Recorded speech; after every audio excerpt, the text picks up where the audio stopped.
பரப்புரையில் பிரதமர் மோடி மற்றும் ராகுல் காந்தி சர்ச்சைக்குரிய வகையில் பேசியதாக விளக்கம் கேட்ட விவகாரம். தேர்தல் ஆணையத்திடம் பாஜக, காங்கிரஸ் இரு கட்சிகளும் அவகாசம் கோரியது.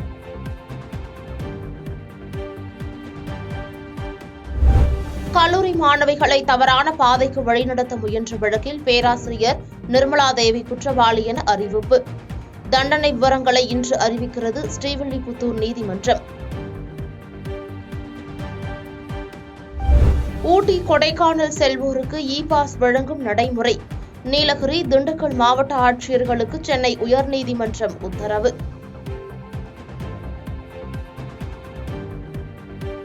புதுக்கோட்டை மாவட்டம் கந்தர்வக்கோட்டை அருகே மாட்டு சாணம் கலக்கப்படவில்லை. சாணத்தை கலந்ததற்கான அறிகுறி இல்லை என பரிசோதனையில் தகவல். குன்னூரில் பிரபல உணவகத்தில் தக்காளி சாஸில் புழுக்கள் இருந்ததாக குற்றச்சாட்டு. சோதனை செய்து மாதிரிகளை ஆய்வுக்காக எடுத்துச் சென்ற உணவு பாதுகாப்புத்துறை. சிம்ஸ்பார்க் அருகில் உள்ள மெக்காவீர் என்ற உணவகத்தில் வழங்கப்பட்ட டொமேட்டோ சாஸில் புழு இருந்ததாக சமூக வலைத்தளங்களில் புகார் தெரிவிக்கப்பட்டிருக்கிறது. அதைத் தொடர்ந்து இன்று இவ்வுணவகத்தை ஆய்வு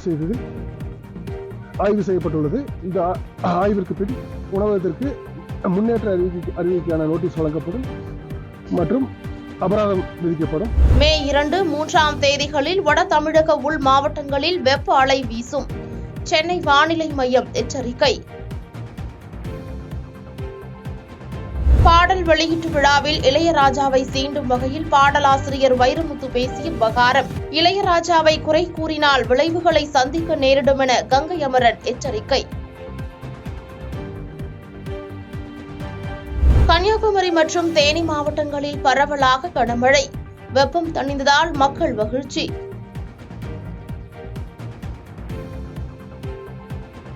ஆபாச வீடியோ சர்ச்சையில் சிக்கிய எம்பி பிரஜ்வால் ரேவண்ணாவை இடைநீக்கம் செய்ய முடிவு. குமாரசாமி தலைமையில் மதசார்பற்ற ஜனதா கட்சி நிர்வாகிகள் இன்று முக்கிய ஆலோசனை. தேர்தலில் தோல்வியுற்றவர்கள் போலி வீடியோக்களையும் தவறான தகவல்களையும் பரப்பி வருகிறார்கள். கர்நாடக தேர்தல் பரப்புரையில் காங்கிரஸை சாடிய பிரதமர் மோடி.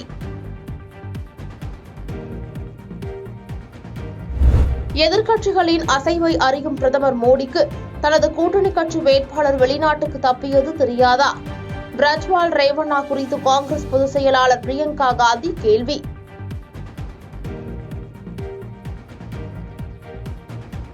இந்திய பயணத்தை ஒத்திவைத்துவிட்டு எலான் மஸ்க் சீனாவுக்கு சென்றது சிந்திக்க வேண்டியது. முன்னாள் மத்திய அமைச்சர் ப. சிதம்பரம் கருத்து. மணிப்பூரில் கலவரத்தால் நிறுத்தப்பட்ட 6 வாக்குச்சாவடிகளில் இன்று மறு வாக்குப்பதிவு. பாதுகாப்பு ஏற்பாடுகளை தீவிரப்படுத்திய தேர்தல் ஆணையம். உத்தரப்பிரதேசத்தில் குடியிருப்புக்குள் புகுந்த சிறுத்தை தாக்கியதில் 5 பேர் காயம். கம்புகளால் அடித்து சிறுத்தையை விரட்டியடித்த பொதுமக்கள்.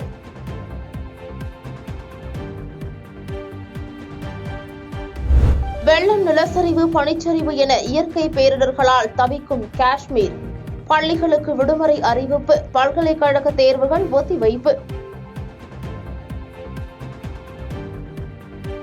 சவுதி அரேபியாவின் பல்வேறு நகரங்களில் கனமழை. சாலைகளில் பெருக்கெடுத்த வெள்ளம். IPL தொடரில் டெல்லி அணியின் வெற்றி பயணத்திற்கு முற்றுப்புள்ளி. எளிதில் வென்று அசத்தியது கொல்கத்தா நைட் ரைடர்ஸ் அணி. பாதகம் செய்பவரை கண்டால் நாம் பயங்கொள்ளலாகாது பாப்பா. மோதி மிதித்து விடு பாப்பா, அவர் முகத்தில் உமிழ்ந்து விடு பாப்பா. அண்மை செய்திகளை உடனுக்குடன் தெரிந்து கொள்ள இணைந்திருங்கள் இயம்நாடு தொலைக்காட்சியுடன்.